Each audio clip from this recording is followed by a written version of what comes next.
Hi folks, this is all the fruit and the sun has risen over the tiny trading post deep in the Borneo jungle. My hosts are still asleep and I'm still unsure what to do. Follow the road this way, the road which is getting worse and worse. 300 more kilometers of horribly shaky, muddy, sometimes almost impassable dirt road towards the cold mountain village of Borneo. They cannot agree exactly how many kilometers, and Google doesn't show it, about 250 to 280, something like that. Or going back, it's just 30 kilometers to Longhouse, and apparently a village 5 kilometers behind Longhouse has a lot of durian, however only normal durian it seems. Or, yeah, going down the almost 100 kilometers here to trade post Kilo Sepulu, and from there 100 kilometers up to Longapu. Oh, looks like the tractor, the bugger driver is already up. So my hosts are sleeping, but somebody is already working. Yeah, so it's about over 200 kilometers to get to Longapu and check for durians there, or stay on the lower Baram River where apparently there is already fruit season. At the upper Baram River it's still too early. And then I remembered that actually, yeah, the Baram River, they are two completely independent transportation networks here. The dirt roads of the logging company and the Baram River. And actually the next village here, Longselatong, it's about 10-12 kilometers down the main road, then 8 or 9 kilometers up a side road, and from there it's just 12 kilometers to Longapu. Longapu is very close to here, like 10-15 kilometers as the crow flies, but yeah, on the road and on the river it could be about 30 kilometers. Just on the road it's 200 kilometers. So I have even more options and I'm even less decisive now. Well, since I'm still here I can check out what I can forage around here. Behind the post, coconut tree and some oil palms. So why are they planting oil palms even up here? They planted thousands, tens of thousands of those things in the hills, and then they noticed, oh, the next mill is like 150 kilometers away, and the 150 kilometers on that road, the transport is too expensive. But now the trees are standing in the jungle. Mimosa pudica. It's funny the first 100 times to play with it. This is the plant which moves when you touch it. But after the first 100 times you realize that firstly it has horrible spines. Well, you realize this basically even the first couple of times. And secondly, it's a horrible invasive weed throughout the tropics.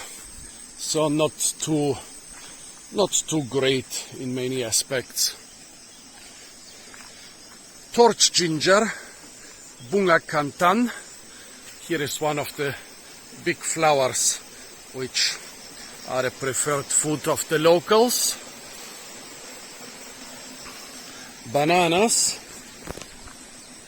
Most of those should be Musa campestris. Yeah, I think everything nearby is Musa campestris. I talked to the guy who is holding the trading post and basically has almost no business because there's not much traffic, and he said after the pigs, after the wild boars died 3 years ago, and now even the fruit and durian season is messed up and basically just a very weak resemblance of what it used to be. The people are really hungry. Wild boar was their main food here. Well, wild boar with rice, I guess, and durian was the second important staple. So now they are collecting a lot of those banana flowers and ginger flowers and trying to make both ends meet. by eating basically, flowers which don't have a lot of nutrients. The Orang Ulu, the people of the hills, they are kind of modern and they can adapt, but the Penang people, the jungle nomads who lost the traditional jungle and now lost their biggest game animal, the wild boar, they are really in trouble. I mean, I'm just annoyed that the fruit season is not here and is not good and so on. But for those people, the fruit season is kind of a, well, maybe not a question of survival, but a question of thriving or, staying hungry. And guess what, folks? I'm leaving Pelutan camp on the back of a truck again. Just where I came from yesterday. I'm going to Longliam, which is only 5 kilometers away from Longhouse. And out of those 5 kilometers, I need to walk 6. Because that's the distance from the main road to the village. 5 kilometers in 2 days. Quite an achievement. This driver was particularly crazy. 30 kilometers, that felt like 100. Did I mention that the truck was also full of soil? Good that I changed back into some old dirty clothes when I saw the truck. Now I'm 5 kilometers from the Longsan junction and have to walk 6 kilometers to walk towards Longliam, where I have been promised everything. Lots of tasty durian, wild jungle durians, yellow, orange, red. Let's see. A truck just came from there, emitting strong smell of durian. That's good, that's good. Also, I think this is the area where we went 2 days ago to collect banana flowers. Now I know why there's so few banana flowers around. So the people are really hungry and collecting whatever they can. And if there is a tasty banana flower along the road, they will totally forage it. Well, they still haven't gotten so far to eat the wild seedy bananas, but yeah, even that can happen. Horribly tired. The road is horribly steep. I don't know if this horrible truck ride tired me out so much, or if it was because I didn't sleep so much. Also, nothing to forage around here. The bananas are not ripe. The Singapore rhododendron is not ripe. Cannot smell any durians.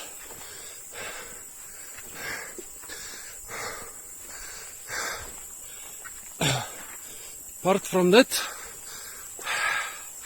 there is basically nothing to forage around here. Are those 2 hornbills sitting on that tree, or just crows? As I already said, hornbills in pairs, in couples, are a very bad sign for the fruit season. Still quite far, so I cannot see. There are hornbills, but 3 of them. Now what does that mean? Well, if 2 hornbills are a very bad sign for the fruit season, what are 3 hornbills? Reach the top of the hill. Hopefully it's the only one. Very poor, degraded area around me. This is some type of shale, apparently very poor soil. And when you remove the jungle that's protecting the soil, especially in such hilltop locations, yep, there is not a lot of nutrients in the soil. I guess after decades, when enough of the shell decomposes, a new jungle can grow here, but for now it's some quite poor vegetation. Well, one of the good things about this poor vegetation is that it's usually full of pitcher plants. If the soil is so poor that the plant cannot get enough nutrients from the soil, it will, well, plants which can get nutrients from eating animals will have an advantage. So that's an area where I expect pitchers, which is good because I don't have a lot of water and I eat a very hearty breakfast. But I don't see a single pitcher around here. Also Singapore rhododendron is common in those degraded areas. Also edible ferns. But the Singapore rhododendron has no ripe fruits, and the ferns, you have to cook them first. But why are there no pitchers? Also no orchids, strangely. Those earth orchids which grow everywhere in such poor degraded areas. Come on, a couple little pitchers for water. Nope, nothing.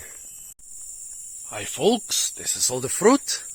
I've been seeing this conspicuous roadside vine pretty much everywhere around Borneo / Kalimantan, mostly in jungle areas. Basically, you drive along a road and you see those big white leaves, which are, well, technically they are bracts. Ah, really? Wait. This looks even more interesting than I thought. Let me pick one fruit for you. Look at that. They are growing out of the fruit. Huh. So technically, what are they?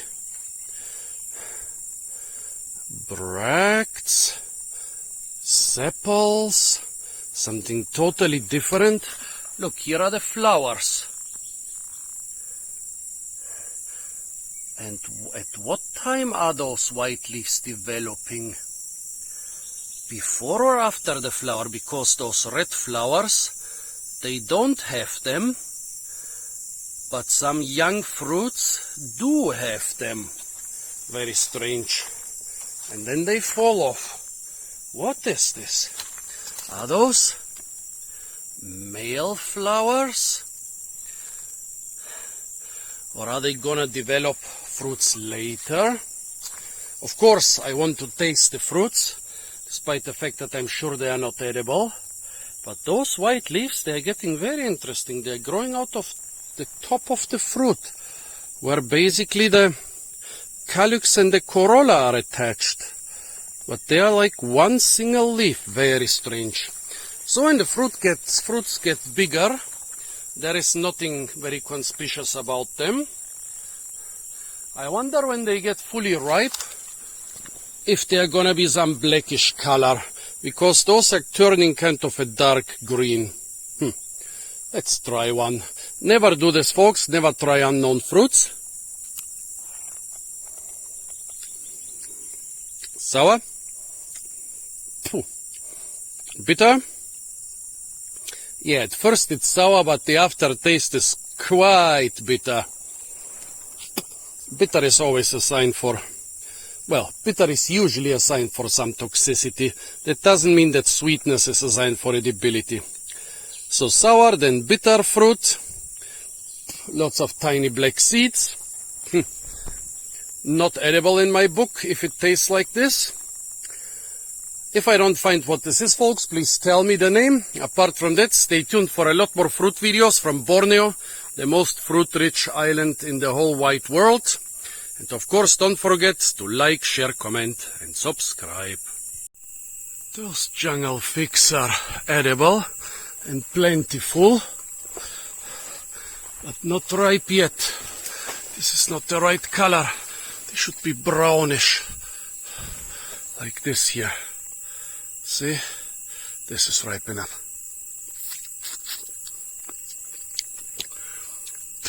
slightly sweet, but the problem is they're incredibly hairy. So the hairiness is what dominates them. I don't like hairy fruits, especially with those stiff hairs like those.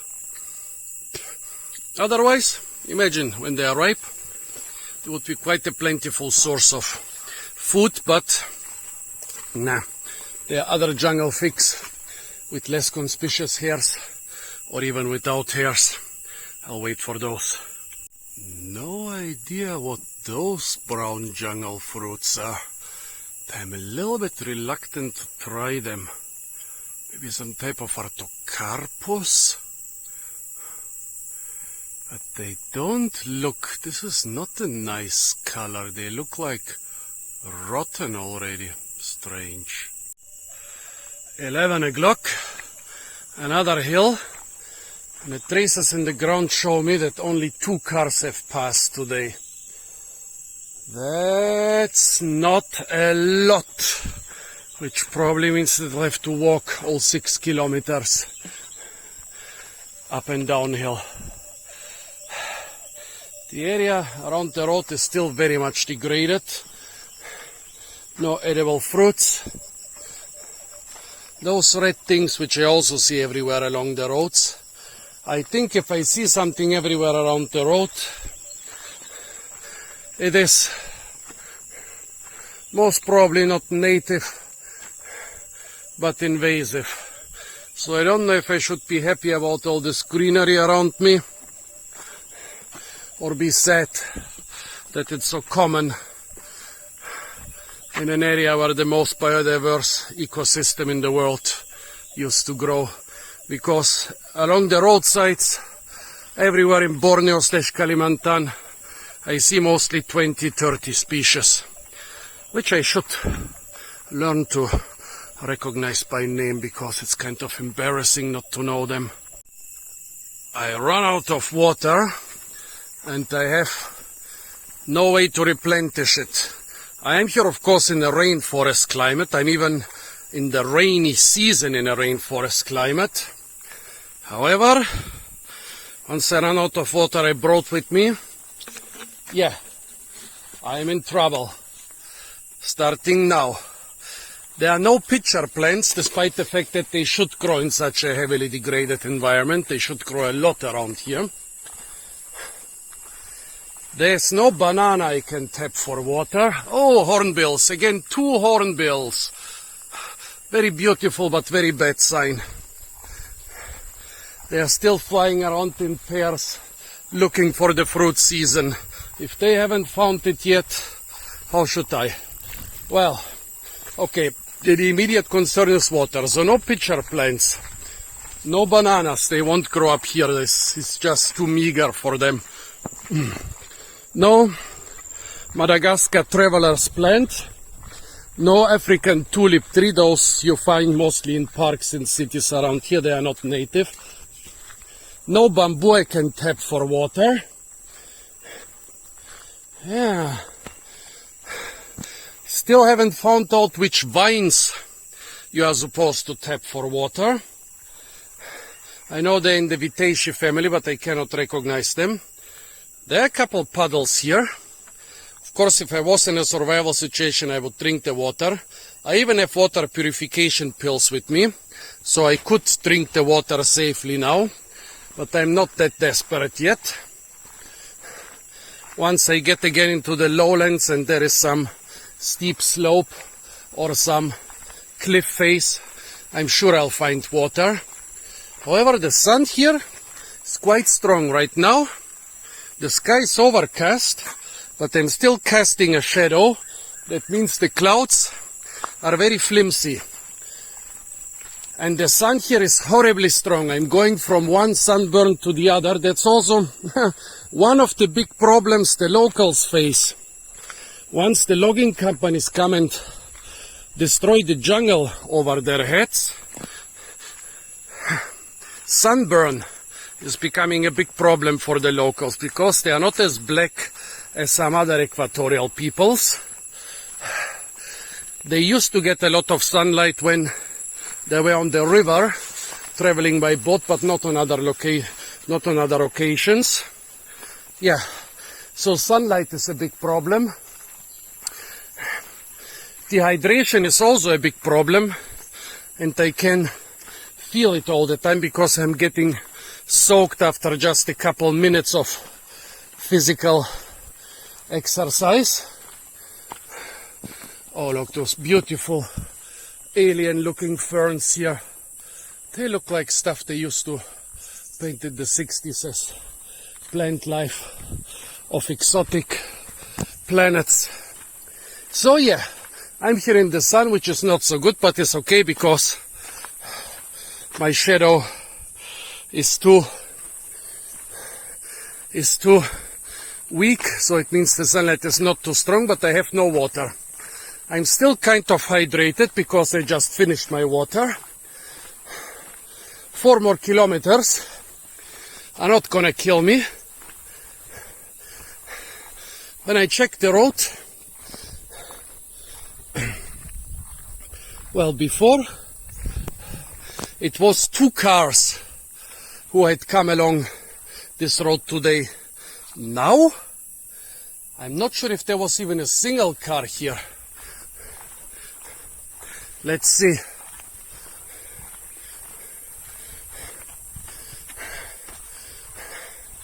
Well, this all looks, those traces all look like they were made before the rain. Where did that car come from? Or maybe they were made in the very wet mud and then it dried. Nah. This, yeah, this looks like it's probably from today. Yeah, this must be the car I saw. And maybe there was another car today, I'm not too sure. 1 or 2 cars. Yeah. 1 or 2 cars in half a day. That means I have to walk all 6 kilometers. That's gonna be fun. Wow. Actually, now it looks like 3 cars. 1, 2, 3. Could be 3, to be honest. Well, 3 is better than 2, but I'm still walking. Finally, 1 ripe fruit. No, not of durian, the Singapore rhododendron. Oh, look. I don't know if you saw the very colorful grasshopper. Probably it was after the fruit too. But now I'm getting it. More Singapore rhododendron over here. But fruits are under not ripe or overripe. There is one over there. Look at that, this is inside the fruit, and once it's ripe, the lid pops open, it exposes the black interior. Black and red is a contrast which birds are very susceptible to. If a bird sees black and red, it eats it. Giant bamboo, most probably planted. I have to check it for water.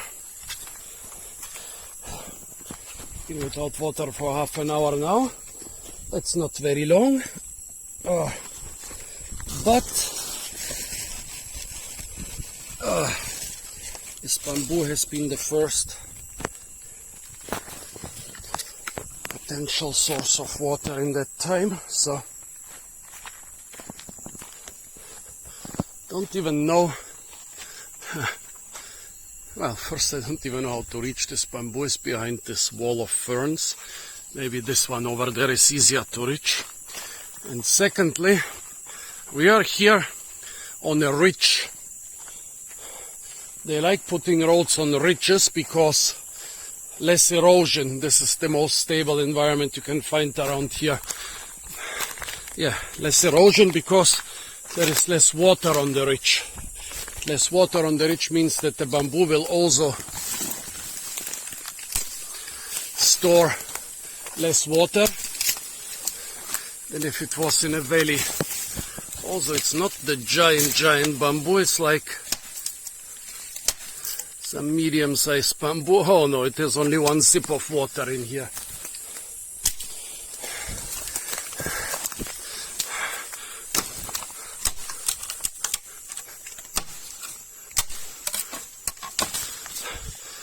Just trace amounts of water.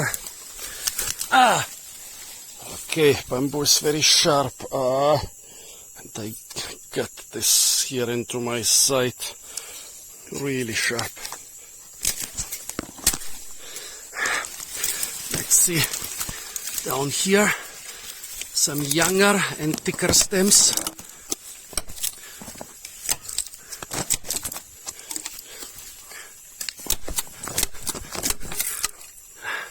No water. I got a lot of hate for my bamboo water video. People say, why you destroy this tree just for a little bit of water? Well, firstly, it's not a tree, it's a grass. Secondly, it's totally possible that those are planted here.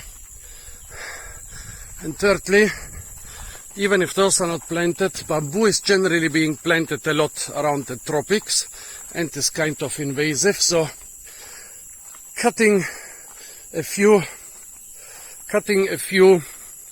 basically stems of grass in order to get some water, I think is kind of a small crime. Some water running along the road, as long as nobody has gone to the toilet around here, should be okay. Tastes okay. Lots of algae.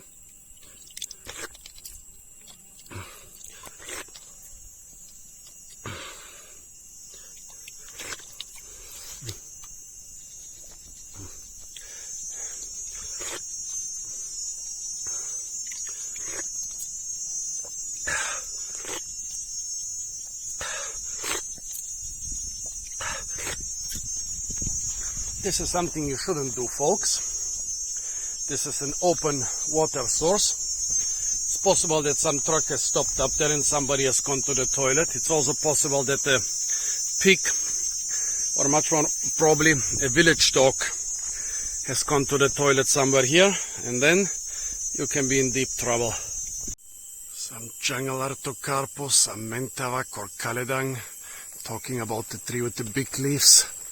To its right, the big tree with the white bark is the host tree of the giant sting bees.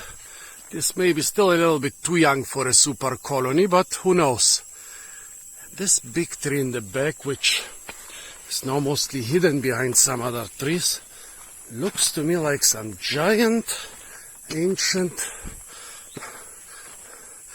jungle mango tree of unknown species. I don't see a single fruit on it. That standing swampy water is not good for drinking, and the amount running down this cliff is very meager. I thought at first that this is a jungle fragment which survived, but no, it's a fruit forest. Several rambutan trees above me, and the ground is covered with rambutan husks cut in half, probably by a hornbill or something. Here also some fresh rambutan. However, I cannot see a single fruit on any of the trees. Sure, there are gonna be other fruit trees in the back, but for now I prefer to continue since I have no water yet. Torch ginger flower. The locals call it bunga cantan. The Latin name is etlingera. An important foodstuff of the locals, also very anti-inflammatory.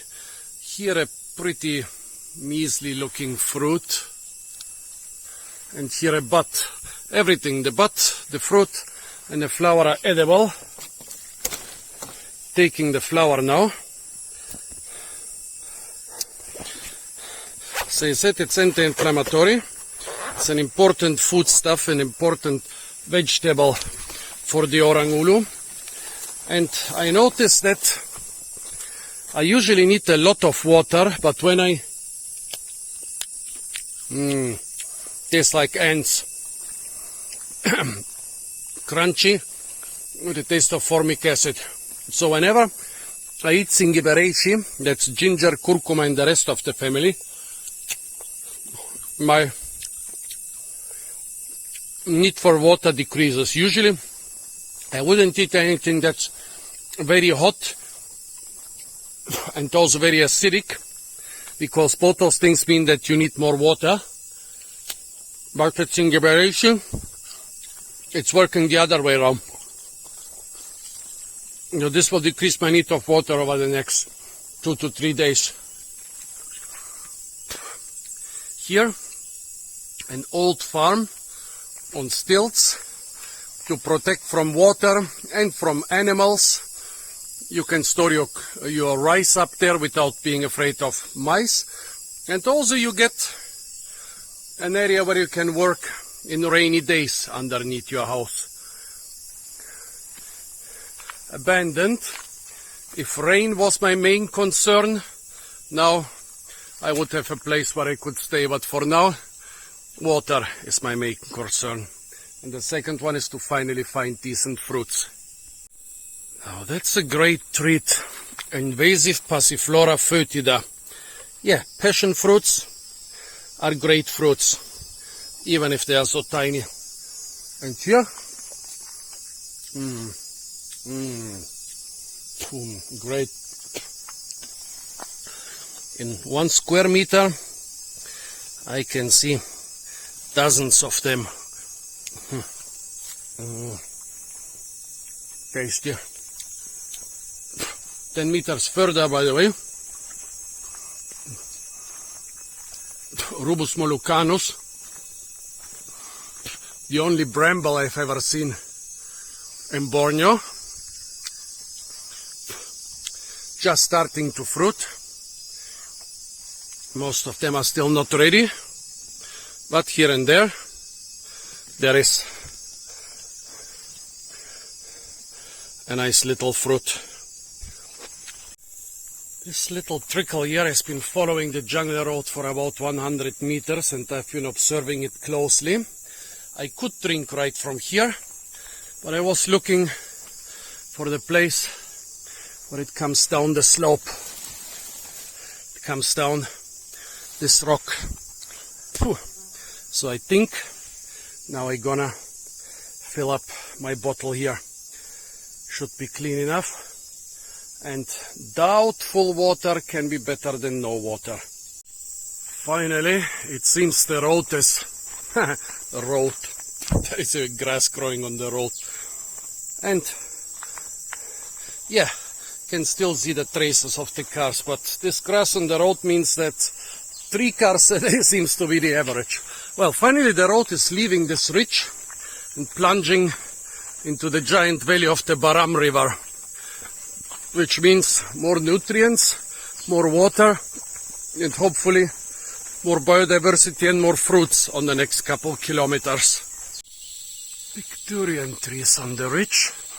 There is a strange smell for the last couple 100 meters. Like fried eggs. Strange. Down here, various bananas.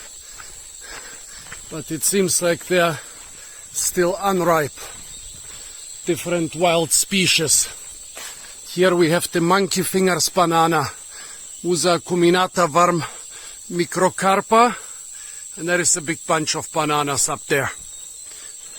Down here, and also here, this should be Musa campestris. I'm not sure. Could also be a young plant of any other species. This is like a natural habitat for those bananas. Okay, got my feet in the mud. Now I need to wash them, otherwise walking will be quite slippery. The water is also too muddy. So where were we? Yeah. What bananas are those? I think those are young microcarpa. See, a natural avalanche, rock slide, whatever, erosion,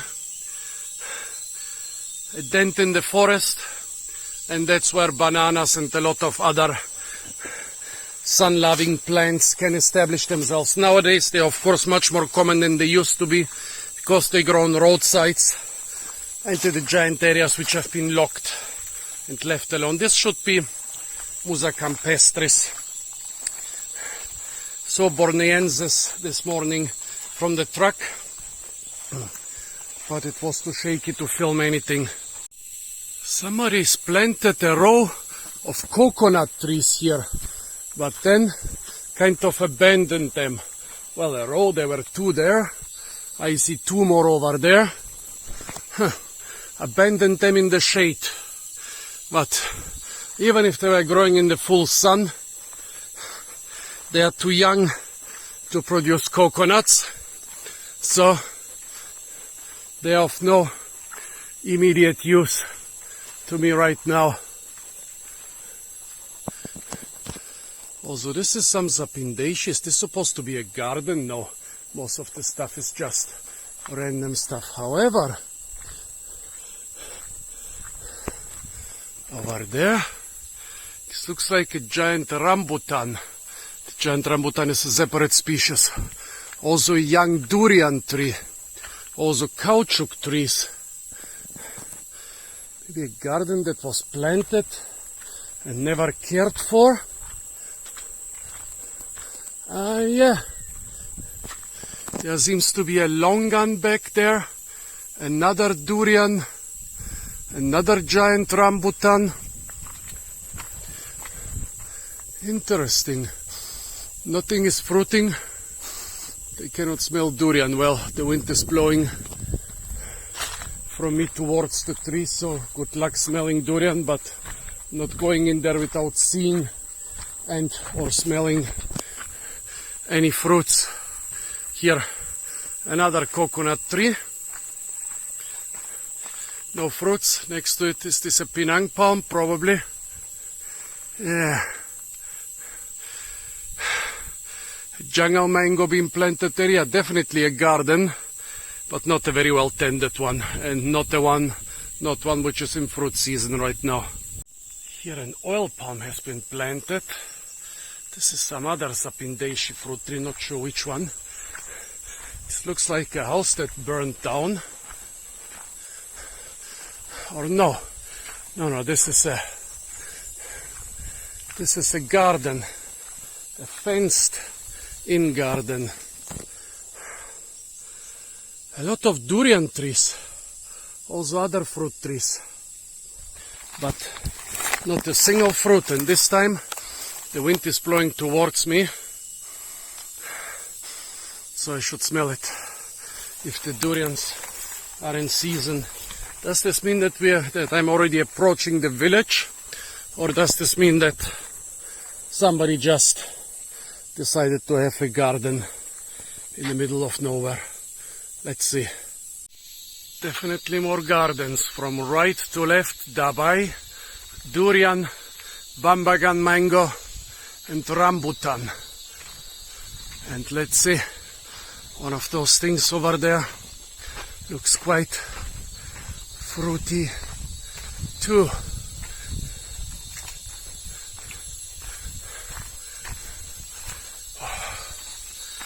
No idea what this is, and really getting tired.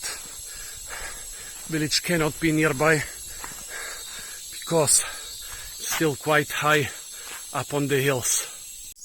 Another abandoned solitary farm. Too tired.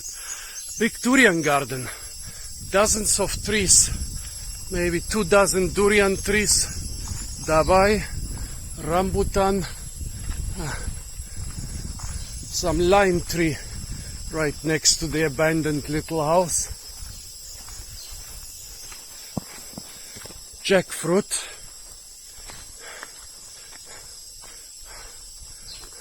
More rambutan. Tarap.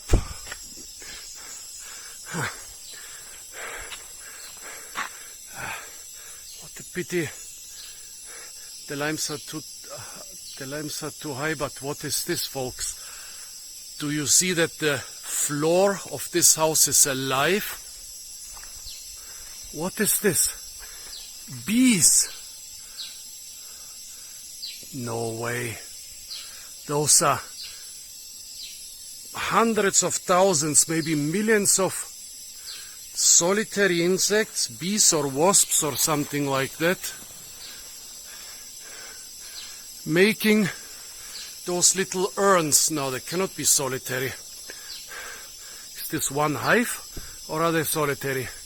The more important question for me is, are they larvae inside or honey? So I made a separate video about those insects. I didn't destroy their urns. I don't think there is honey inside. Let's continue with the fruit garden here. Durian, rambutan. Here you see the tree with the thick branches, almost without leaves.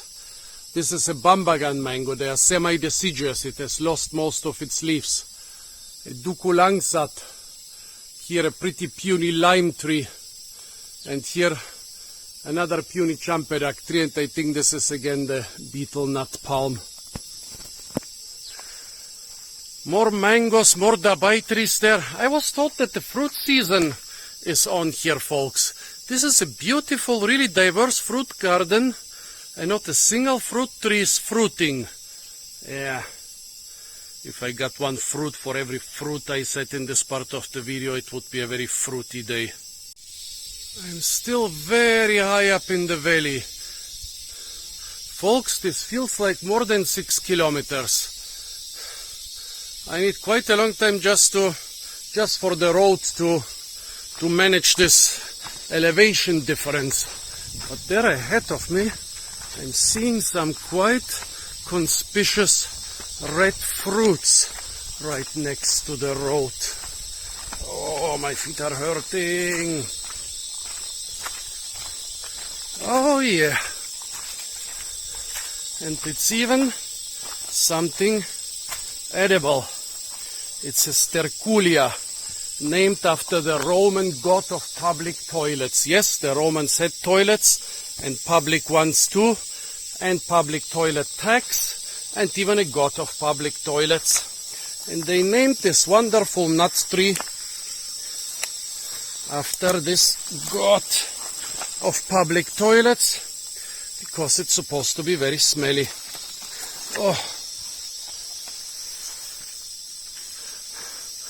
At least I think it's sterculia, and a very beautiful one too. Sterculia, but the nuts or the seeds inside are not ripe. I've never eaten unripe ones, but yeah, they taste edible. Taste like nuts or seeds. Not too much flavor, but glad I found them.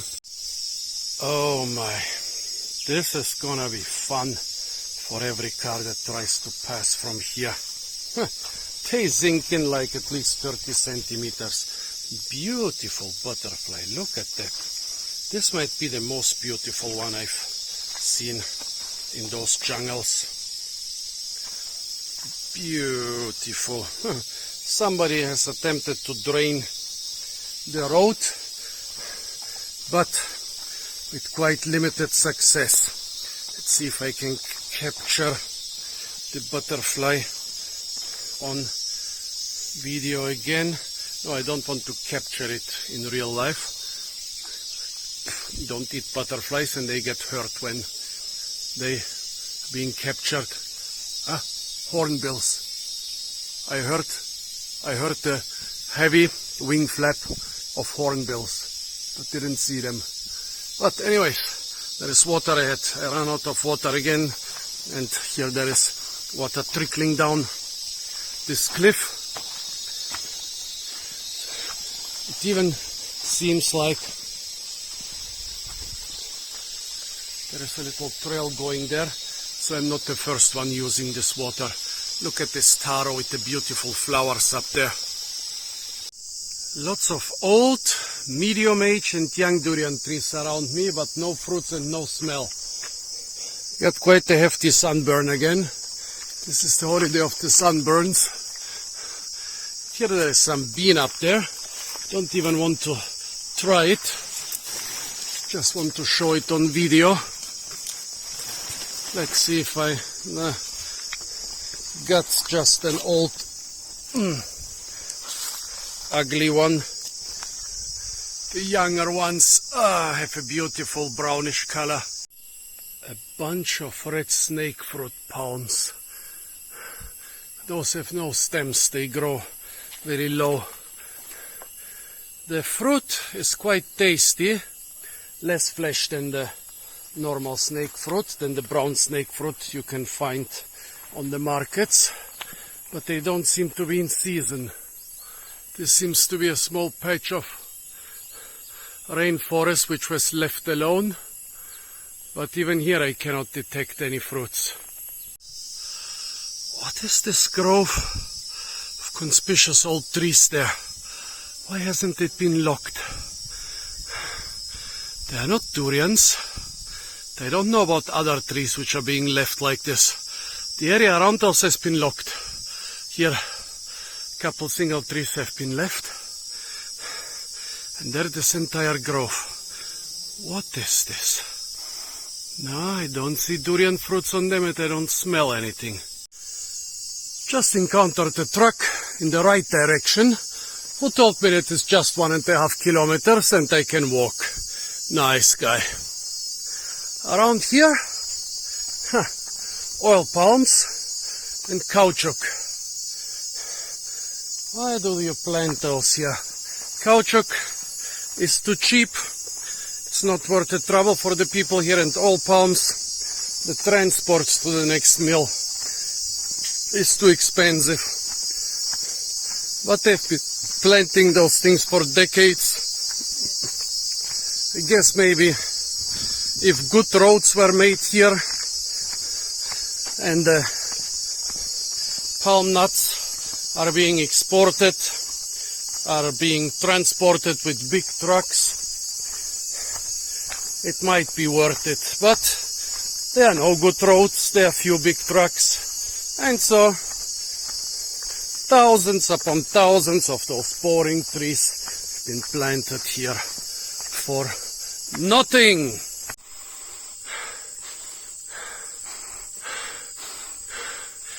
Bambagan smell. There must be a giant stink mango somewhere around. Up here I saw a champeduck. It also has a very heavy smell, but no, then smelling is not champeduck. Oh. Smelling stink mango.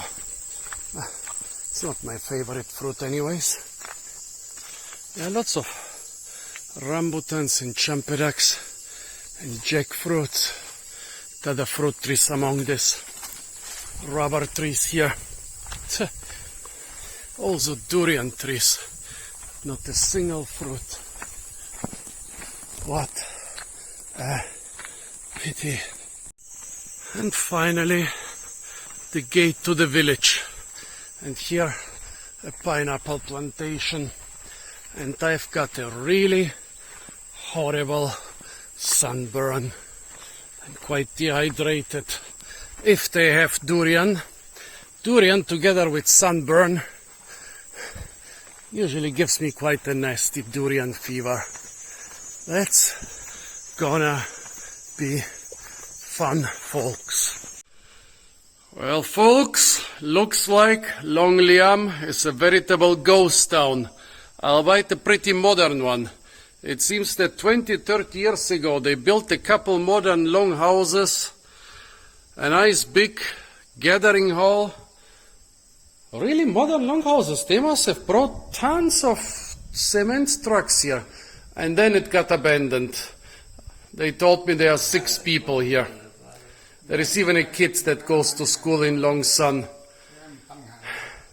I've seen villages where even a couple years ago they were building a lot of modern longhouses in order to get all the young people back from Miri.